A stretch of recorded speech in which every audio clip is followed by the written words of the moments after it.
Jake Morrison wiped the sweat from his forehead as he looked at the twisted metals scattered across the rocky ground. His small salvage ship sat nearby, its engines still cooling down from the long journey to this dead planet.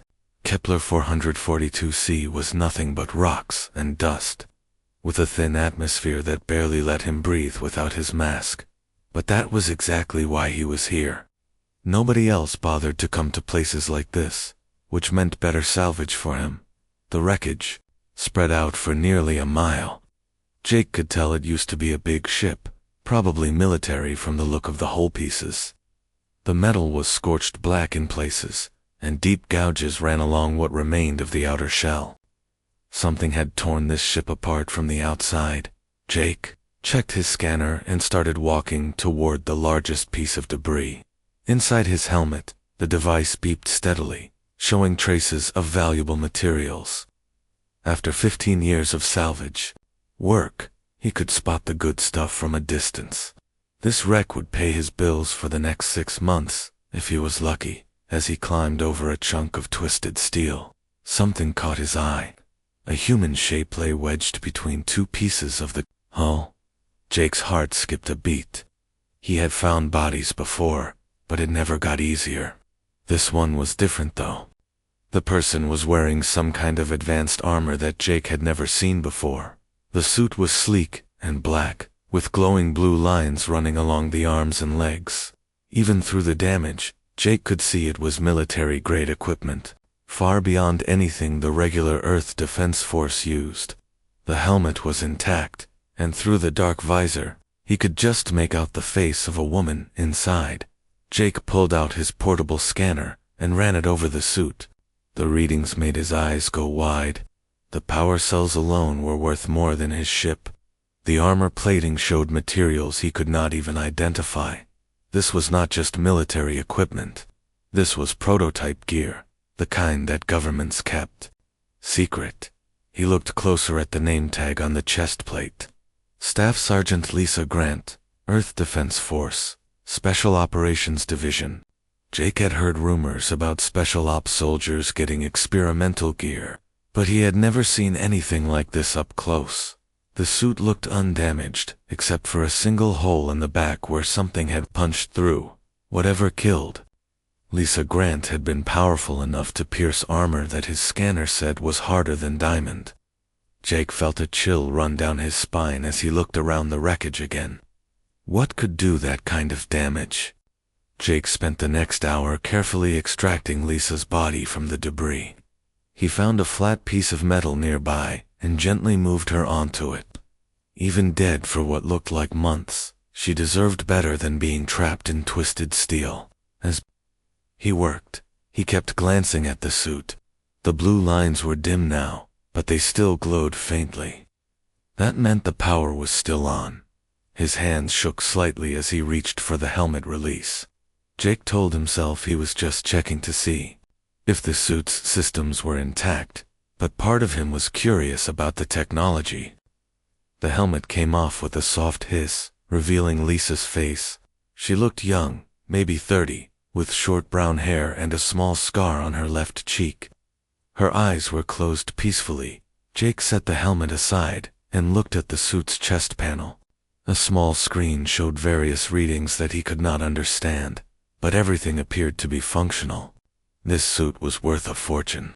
Even without the weapon systems he could see built into the arms. As he reached toward the chest panel to see if he could access the suit's computer, something unexpected happened. The blue lines suddenly blazed brighter, and the screen lit up with text that scrolled too fast for him to read. Jake jerked his hand back, but it was too late. A mechanical voice spoke from speakers in the suit's collar. The voice was calm and professional, with just a hint of a female accent. New user detected. Biometric scan in progress. Please remain still for identification. Jake tried to back away, but a thin blue beam shot out from the suit's helmet and swept over him from head to toe. The scan took only seconds, but it felt like hours. When it finished, the voice spoke again. Scan complete. User identification. Jake Morrison, civilian, age 34. No military record found. However, psychological profile indicates leadership, potential, and protective instincts suitable for command authority. What the hell? Jake said, his voice muffled by his breathing mask. I am Sentinel-7, an adaptive combat support system. My previous commander, Staff Sergeant Lisa Grant, was killed in action 3 months, 12 days, and 7 hours ago. Per emergency protocols, I am now seeking a replacement commander. Jake watched in amazement as the suit began to move. The arms pushed against the ground, lifting the torso upright. The legs bent at the knees, and slowly, impossibly, the empty suit stood up. It turned to face Jake, and though the helmet was off, he felt like it was looking right at him. You have been selected as my new commander, the suit said. I am programmed to follow your orders and protect you from all threats. Do you accept command of this unit? Jake's mouth fell open. He had come here looking for scrap metal to sell. Instead, he had found a dead soldier and her walking, talking, incredibly advanced suit of armor that apparently thought he was officer material. I'm not a soldier, Jake managed to say. I'm just a salvage guy. I fix old ships and sell spare parts. Irrelevant, the suit replied. My analysis indicates you possess the necessary qualities for leadership. You treated my former commander's remains with respect. You show concern for proper procedures. These traits indicate strong moral character suitable for command authority. The suit took a step toward him, moving with surprising grace for something that should have been empty. Jake backed away, but the suit followed at a respectful distance. I don't want to be anyone's commander, Jake said. Can't you just power down or something? Negative. My primary directive is to continue the mission. The mission requires a human. Commander, you have been selected. Jake looked around the wreckage, then back at the suit that was apparently now his responsibility. This was definitely not how he had planned to spend his day. Jake had never been so embarrassed in his life. The moment he stepped off his salvage ship at Haven Station, everyone stopped and stared. Behind him walked the Sentinel-7 suit, following at exactly 3 feet distance, like the world's most expensive bodyguard. The suit had insisted on coming with him, and Jake had quickly learned that arguing with advanced military AI was pointless. Haven Station buzzed with activity as usual. Traders hawked their goods from makeshift stalls. Freight workers moved cargo containers with loud machinery, and the air smelled of engine fuel and recycled atmosphere. It was the kind of place where nobody cared about your business as long as you paid your docking fees. Except now everyone was staring at Jake and his mechanical shadow. Hey Jake, called out Carlos Mendez from behind a stack of spare parts. Carlos was Jake's oldest friend in the salvage business, a short man with graying hair, who always seemed to know where the best wrecks were. What's with the walking armor? Jake felt his face turn red. It's complicated. The Sentinel-7 suit turned its head toward Carlos and spoke in that calm, mechanical voice. Greetings. I am Sentinel-7. I am assigned to protect Commander Morrison from all threats. Carlos blinked several times. Commander Morrison. Jake, since when are you a commander of anything? I'm not, Jake said quickly. The suit just thinks. I am. I can't get it to understand that I'm nobody special. Analysis indicates otherwise, the suit interrupted. Commander Morrison displays natural leadership qualities and protective instincts. His psychological profile matches optimal parameters for command authority. Jake wanted to crawl under a rock. Other salvagers were gathering around now, drawn by the commotion. Some were laughing, others looked nervous. A few seemed impressed by the advanced technology, but most just thought it was funny that Jake had somehow ended up with a robot following him around. Can you make it stop calling you Commander? Asked Maria Santos, a salvager who specialized in engine parts. I've tried everything, Jake said. It won't listen. As if to prove his point, a cargo crane overhead suddenly groaned and tilted. A heavy metal beam started to fall directly toward the group of people. Jake looked up and his heart stopped. The beam was massive, easily enough to kill several people, before anyone could move. The Sentinel-7 suit sprang into action. It moved faster than Jake thought possible, jumping forward and catching the falling beam with both hands. The suit's legs locked into position, and the blue lines along its frame blazed brighter as it held the weight that should have crushed it. "Stand clear," the suit commanded. Structural failure detected. The crowd scattered as the suit carefully lowered the beam to the ground. Jake stared in amazement. The thing weighed at least 2 tons, but the suit had caught it like it was made of cardboard. "Threat neutralized," the suit reported, turning back to Jake. "Commander Morrison, you were in danger. I recommend avoiding this area until repairs are completed." Carlos whistled low. Okay, that was actually pretty impressive. Jake felt torn between gratitude and frustration. The suit had probably saved his life, but it was also making him look like he needed a babysitter. "Thanks," he muttered. The crowd began to break up, but Jake noticed that people were looking at him differently now. Some seemed curious, others wary. Word would spread quickly around the station that Jake Morrison had some kind of military guardian following him around. Jake made his way to the security office, hoping Chief Murphy could help him figure out what to do. Ryan Murphy was a former Earth Defense Force sergeant who had retired to Haven Station after losing his left arm in a pirate raid. He ran station security with quiet efficiency and was one of the few people Jake trusted completely. Murphy looked up from his desk as Jake entered, then did a double take when he saw the suit. "Jake, please tell me you didn't steal that thing. I found it with its dead owner," Jake explained. "Now it thinks I'm its new commander, and it won't leave me alone."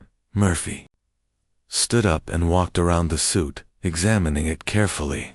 "This is military-grade gear, way beyond anything I've seen in my 20 years of service. Where exactly did you find it?" Jake told him about the wreck on Kepler 442C and how the suit had activated when he tried to salvage it. Murphy listened, without interrupting, but his expression grew more serious with each detail. "Jake, this isn't just military equipment," Murphy said finally. "This is classified stuff, the kind of gear that governments deny exists. If the wrong people find out you have it, you're going to have problems." "What kind of problems?" Before Murphy could answer, the suit spoke up. "Chief Murphy, I have reviewed your service record. You served with distinction in the Battle of Titan Base. Your tactical knowledge is considerable." Murphy's eyes widened. "How did you access my service record? That information is classified. I have clearance to access all relevant military databases.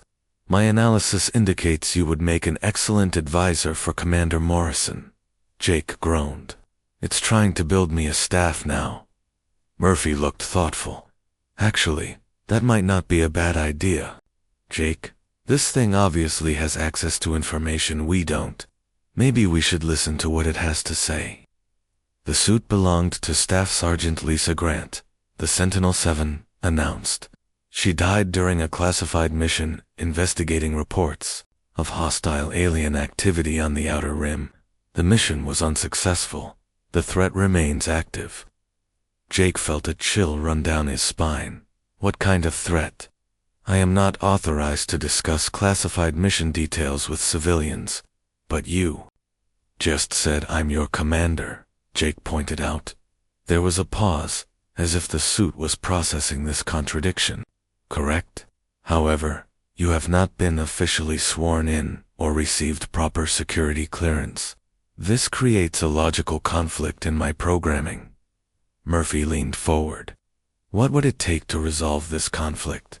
"Commander Morrison would need to accept formal command authority and receive appropriate clearance from Earth Defense Force headquarters." Jake shook his head. "I'm not joining the military. I just want to go back to my normal life." "That may not be possible," Murphy said quietly. "Jake, if this suit belonged to someone investigating alien threats, And now it's decided you're the right person to continue that mission? Maybe there's a reason for it. The only reason is a computer glitch, Jake insisted. The suit turned to face him directly. Commander Morrison, my behavioral analysis protocols are functioning within normal parameters. I have observed your actions for the past 18 hours. You show genuine concern for the welfare of others, natural problem-solving abilities, and the courage to face unknown dangers. These qualities are rare and valuable. Jake wanted to argue, but he remembered how the suit had saved everyone from the falling beam without hesitation. Maybe it really could analyze people better than he thought. Look, Jake said finally, I appreciate what you did back there with the beam, but I'm not commander material. I'm just a guy who fixes old ships. Previous occupation is irrelevant, the suit replied. Leadership is not determined by job title, but by character and capability. You possess both. Murphy nodded slowly. Jake, maybe you should listen to it. Sometimes the most unlikely people make the best leaders. Jake looked between Murphy and the suit, feeling like his simple life was slipping away from him. All he wanted was to salvage some valuable parts and pay his bills. Instead, he had found a mystery that seemed to be growing bigger by the hour, outside the security office. Haven Station continued its usual business, but Jake knew that nothing would ever be quite normal for him again. Jake was eating lunch at his favorite diner when the alarms started screaming. The sound cut through every conversation on Haven Station like a knife. People looked around nervously as the emergency lights began flashing red. Jake had lived on stations long enough to know that sound meant serious trouble. The Sentinel-7 suit, which had been standing quietly in the corner, suddenly came to full alert. The blue lines along its frame blazed bright white, and its head turned toward the main corridor. Multiple hostile signatures detected. Unknown energy patterns. All personnel should evacuate immediately. What kind of hostiles? Jake asked, standing up from his table. Before the suit could answer, the station shook violently. Emergency panels fell from the walls, and several people screamed. Through the diner's windows, Jake could see sparks flying from damaged power lines. Whatever had hit Haven Station was big enough to make the whole structure shake. Chief. Murphy's voice came over the station's communication system, but it was full of static. All security teams to battle stations. We have multiple breaches in sectors 7, 12, and 15. Unknown attackers using some kind of phasing technology. Repeat, they can walk through our walls. Jake felt his blood turn cold. Phasing technology. The Sentinel-7 suit stepped closer to him. Shrikes, I recognize the attack pattern, Commander. Morrison, we need to reach the security center immediately. Shrikes. Jake had never heard the name before, but the way the suit said it made him nervous. Hostile alien species. Highly aggressive. Technology allows them to shift through solid matter. Conventional weapons are largely ineffective. Another explosion shook the station, this one much closer. Through the diner's windows, Jake could see people running in panic. Some carried children, others helped injured friends. The smell of smoke was getting stronger. Jake's mind raced. He was just a salvage worker. He had no training for this kind of situation. But as he watched the chaos outside, something inside him changed. These were good people who did not deserve to die because of some alien attack. What do I need to do? He asked the suit. Accept command authority and allow me to coordinate defensive measures. Jake took a deep breath. Okay, I accept. What's first? The moment Jake spoke those words, the suit's behavior changed completely. It moved with new purpose and efficiency, like a machine that had finally been given permission to do its job properly. Establishing command network, the suit announced. Small devices appeared from compartments in its arms and began projecting holographic displays, analyzing station layout and defensive capabilities. Accessing security systems, Jake watched. in amazement as tactical information filled the air around him.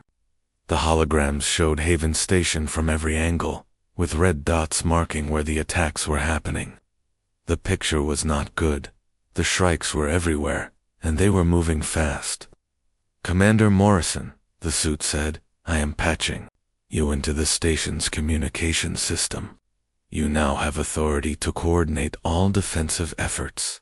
Before Jake could protest that he had no idea what he was doing, Murphy's voice crackled through the suit's speakers.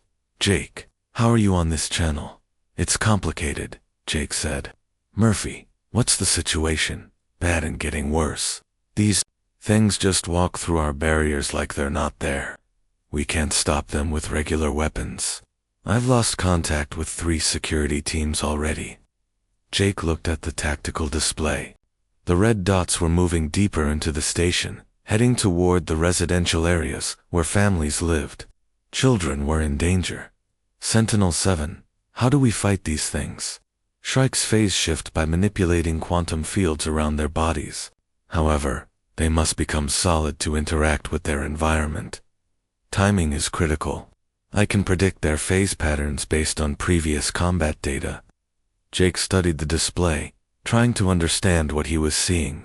Suddenly, he noticed something. They're all moving toward the power core. "That's not random, correct, Commander?" Shrikes typically target critical infrastructure to cause maximum damage and panic. Jake felt pieces clicking together in his mind. "Murphy, pull all your people back from the outer sections. Set up a defensive line around the power core. Make them come to us." "Jake, are you sure about this?" Jake was not sure about anything, but he was learning to trust the suit's information. "Do it. And Murphy, tell your teams to watch for my signal before they fire." Timing is everything with these things. Over the next 20 minutes, Jake found himself doing something he never thought possible. He was giving orders to trained security officers, and they were following them. The suit fed him tactical information faster than he could process it, but somehow, he was able to make sense of it all. The Shrikes were unlike anything Jake had imagined. When they finally reached the power core area, he got his first good look. At them, they stood about 7 feet tall, with insect-like bodies covered in dark gray shells. Their faces were all angles and sharp edges, with black eyes that seemed to absorb light. Most disturbing was the way they moved, flickering in and out of solid form, like living ghosts. "Phase shift pattern recognized," the suit announced. "They will be solid in 3 seconds." Jake grabbed the communication device. "All teams, fire in 3, 2, 1, now." The security teams opened fire at exactly the right moment. The Shrikes, caught solid and unprepared, took heavy damage. Several fell immediately, their strange bodies sparking with energy discharges, but there were too many of them. For every Shrike that fell, 2 more seemed to take its place. The defensive line was holding, but barely. "Commander," the suit said, "I detect additional Shrike forces approaching from multiple directions. Current defensive positions will be overrun in approximately 4 minutes." Jake's mind worked frantically. They needed an advantage, something the Shrikes would not expect. Then he had an idea that was either brilliant or completely insane. "Murphy, how many people do we have in the maintenance tunnels?" "About 50 civilians taking shelter there." "Why? Can they access the station's environmental systems from there?"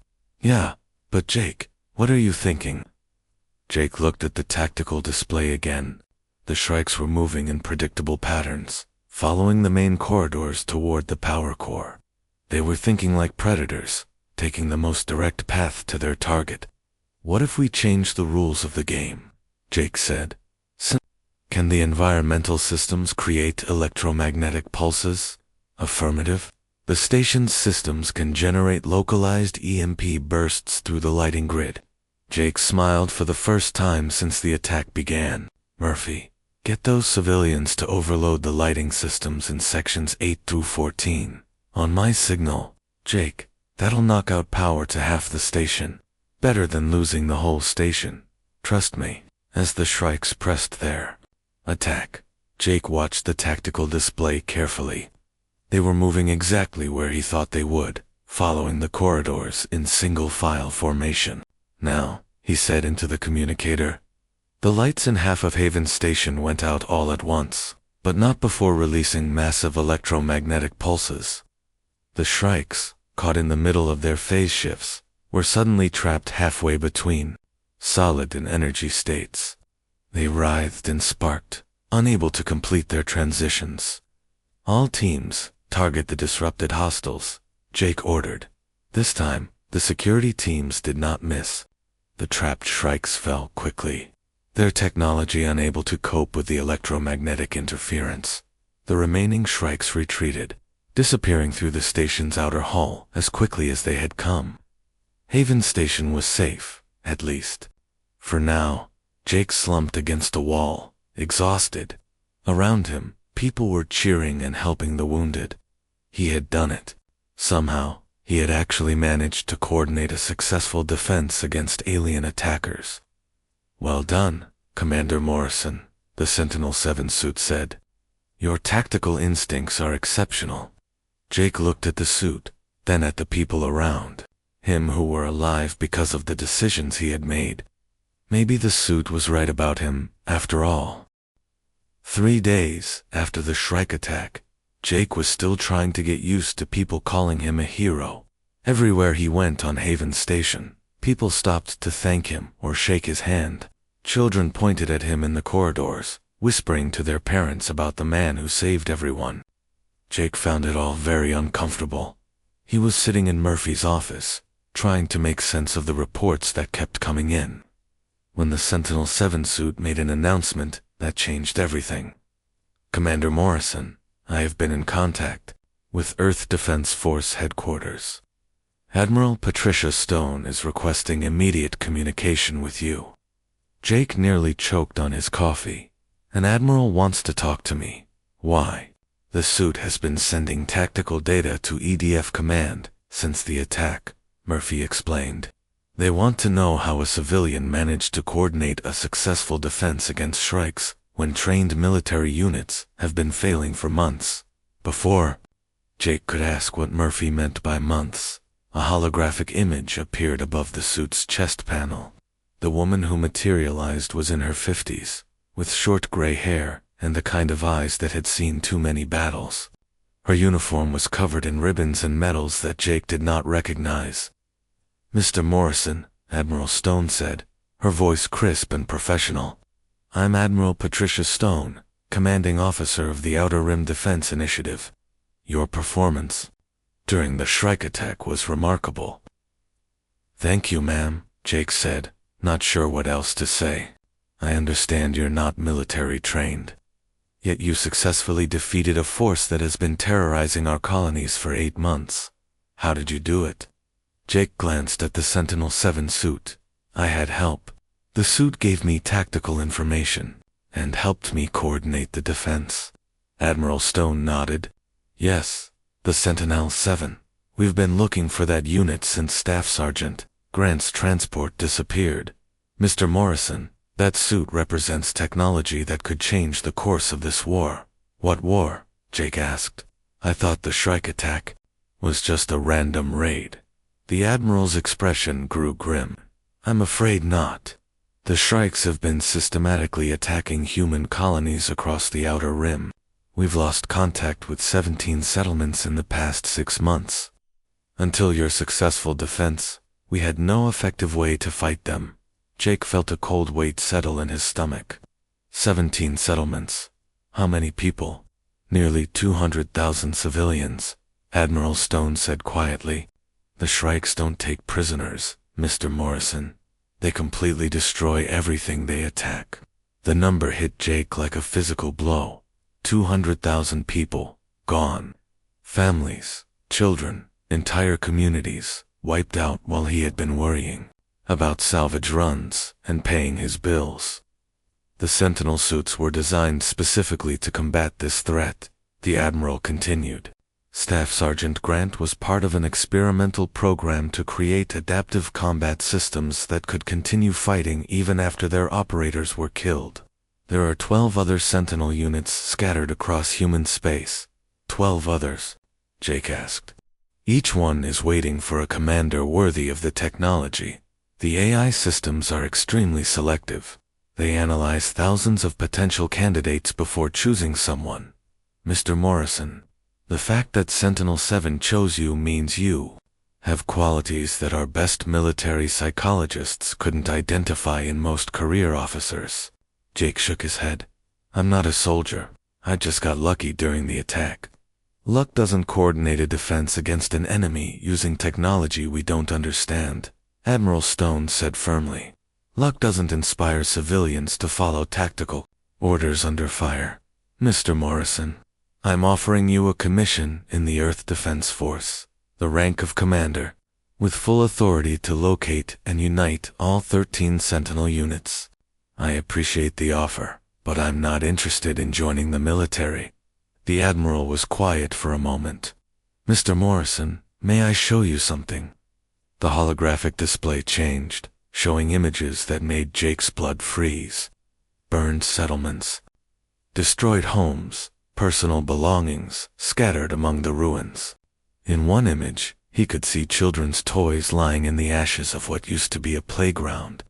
This is Colony 7, Admiral Stone said. Population 12,000. The Shrikes hit them 4 weeks ago. Our response team found no survivors. More images appeared. Each one showed the same story of complete destruction. Families who had built new lives on distant worlds. All gone because humanity had no way to fight an enemy that could walk through walls. Colony 15 had a population of 30,000, the Admiral continued. They sent a distress signal, but by the time our ships arrived, there was nothing left but rubble. Jake stared at the images, his hands clenched into fists. Why are you showing me this? Because you're the first person to successfully fight them and win. The Sentinel suits are our only hope, but they need commanders. Not just any commanders, but people with the right combination of tactical thinking, moral character, and leadership ability. The Sentinel-7 suit stepped forward.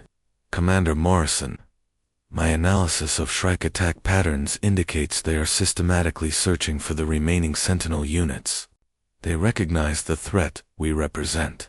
If the suits are not united under proper command soon, they will be destroyed individually. Admiral Stone nodded. The suit is correct.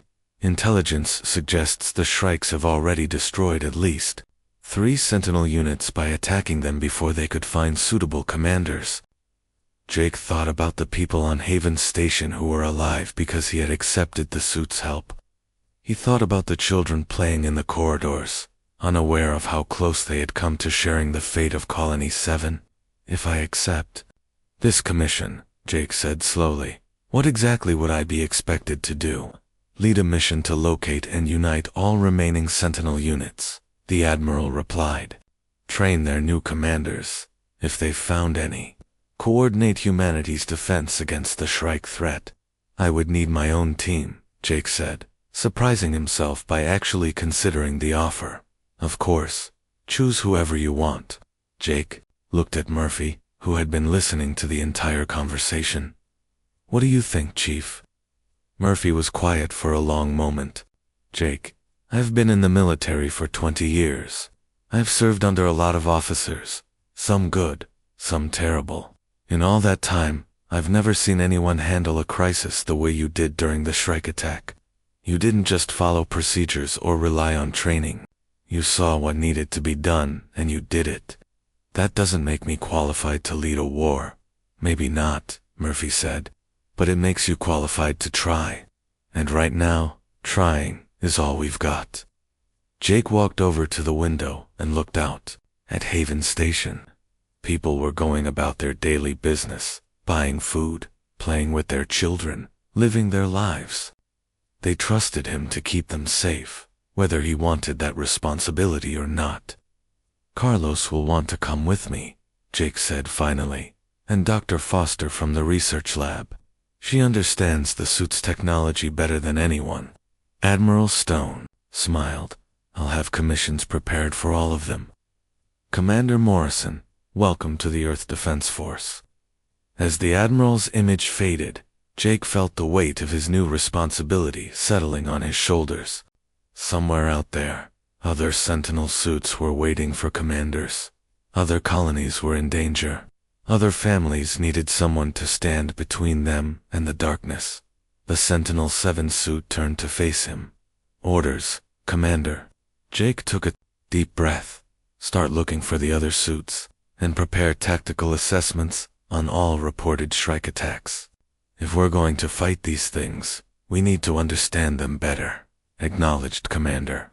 For the first time since finding the suit, Jake felt like he was exactly where he was supposed to be. He was no longer just a salvage worker who had stumbled into something bigger than himself. He was a commander, and he had a war to win. 6 months later, Jake stood on the bridge of the EDF ship Courage, watching Earth grow larger through the main view screen. He was no longer the uncertain salvage worker who had stumbled upon a dead soldier's suit. The uniform he wore carried the rank of commander, and behind him stood 11 other Sentinel suits, each one a monument to human sacrifice and determination. Finding the other suits had been harder than anyone expected. Each one had a story that broke Jake's heart a little more. Lieutenant Danny Kim's suit had been found guarding the ruins of an orphanage, still trying to protect children who were already gone. Sergeant Amy Walsh's suit had been discovered fighting alone against impossible odds, buying time for evacuation. Ships that never came. But they had found commanders for each suit. People like Jake, who had never expected to be heroes, but stepped up when humanity needed them. Dr. Foster had figured out how to link all the suits together through a command network that let them share tactical information instantly. Carlos had become Jake's second-in-command, proving that courage did not require military training. Now they faced their biggest test. A massive Shrike fleet was heading straight for Earth, carrying enough firepower to destroy humanity's homeworld. Every ship the Earth Defense Force could spare was positioned around the planet, but everyone knew it would not be enough. The Shrikes had better technology, more ships, and they had been winning this war for months. Commander Morrison, Admiral Stone's voice came through the communication system. Shrike fleet is 2 hours out. All defensive positions are ready. Jake nodded to the Sentinel-7 suit, which had been modified with additional command systems. The blue lines along its frame now connected to similar patterns on all the other suits, creating a network of shared consciousness that let them fight as one mind with 12 bodies. Sentinel Command, this is Commander Morrison, Jake said into his headset. Final systems check. One by one, the voices of the other suit commanders came through the network. Each one was a person who had been chosen by their suit for the same reasons Jake had been chosen. They were teachers, mechanics, farmers, doctors, people who had never wanted to be soldiers but could not stand by while others suffered. All systems ready, Commander, came the final report. Jake looked at the tactical display showing the approaching Shrike fleet. There were hundreds of ships, each one capable of phasing through conventional defenses. The Earth Defense Force had maybe 60 ships that could actually fight them effectively. Dr. Foster, Jake said, are you sure about the resonance frequency, Amanda? Foster looked up from her equipment. Over the past months, she had become the leading expert on Shrike technology, studying every piece of wreckage they could find. The calculations are solid. Jake, if we can get all 13 suits to synchronize their energy output at exactly the right frequency, it should disrupt their phase-shifting ability across the entire fleet. Should, Jake repeated. What if it doesn't work? Then we fight them the old-fashioned way and hope for the best. The Shrike fleet dropped out of hyperspace right on schedule, spreading out in a formation that looked like a massive spider web. Their ships were dark and angular, covered in the same gray metal as the Shrikes themselves. They moved with deadly purpose toward Earth's defensive positions. All ships? This is Admiral Stone. Engage at will. The space around Earth erupted in light as human ships opened fire. Laser beams and missiles filled the darkness, but most of the attacks passed harmlessly through the phasing Shrike vessels. The few hits that connected did damage, but not enough. The Shrikes returned fire with weapons that tore through human shields like paper. Jake watched in horror as 3 EDF ships exploded in the first exchange, taking hundreds of good people with them. Sentinel Command, begin synchronization sequence, Jake ordered. The 13 suits moved as one, their energy systems linking together across space. Jake felt the connection form in his mind, suddenly aware of everything his fellow commanders were experiencing. He could feel their determination, their fear, and their absolute refusal to let Earth fall. Frequency lock achieved, Dr. Foster announced, beginning resonance pulse in 10 seconds. Jake closed his eyes and reached out through the suit network. He could sense the Shrike fleet ahead of them, their alien minds focused on destruction. But he could also sense something else. The suits were not just weapons. They were carriers of human memory, holding the experiences and sacrifice of everyone who had died fighting the Shrikes. 5 seconds, Dr. Foster said. Jake felt the presence of Lisa Grant, whose suit had started this whole journey. He felt Danny Kim, still trying to protect those orphans. Amy Walsh, buying time for people she would never meet. Dozens of other soldiers who had given everything to slow the Shrike advance. Pulse firing now. Energy erupted from all 13 suits simultaneously, creating a wave of resonance that spread across the battlefield faster than light. The effect on the Shrike fleet was immediate and devastating. Their ships suddenly became solid, trapped in normal space without their greatest advantage. All ships, target the Shrike fleet now, Admiral Stone ordered. This time, the human weapons found their marks. Shrike ships exploded under concentrated fire, their dark hulls splitting apart in brilliant flashes. But the aliens adapted quickly, trying to restore their phase-shifting ability through brute force technological adjustments. They're trying to compensate, Dr. Foster warned. The resonance won't hold them much longer. Jake made a decision that would have terrified him 6 months ago. Sentinel Command, we're going in. Target the command ship. The 13 suits launched from their carriers, flying directly toward the largest Shrike vessel. They moved in perfect formation, their shared consciousness, allowing them to anticipate each other's actions perfectly. The Shrike command ship was massive, easily 10 times larger than any human vessel. Its surface was covered in weapon ports and defensive systems that opened fire as soon as the suits came within range. But the Sentinels danced through the incoming fire, their human pilots providing the creativity and intuition that no computer could match. Jake led the charge, the Sentinel's 7 suit responding to his thoughts as if it were part of his own body. Behind him, the other commanders followed, each one bringing their own unique perspective to the fight. The teacher found weak points in the ship's structure. The mechanic identified critical systems to target. The farmer understood timing and patience. Together, they tore through the command ship's defenses and reached its core. Jake could see Shrike soldiers inside, their insect-like forms scrambling to respond to the impossible human attack. "This is for Lisa Grant," Jake said as he fired the suit's main weapon into the ship's power core. "This is for every colony you destroyed. This is for everyone who died fighting you." The command ship exploded in a chain reaction that lit up half the solar system.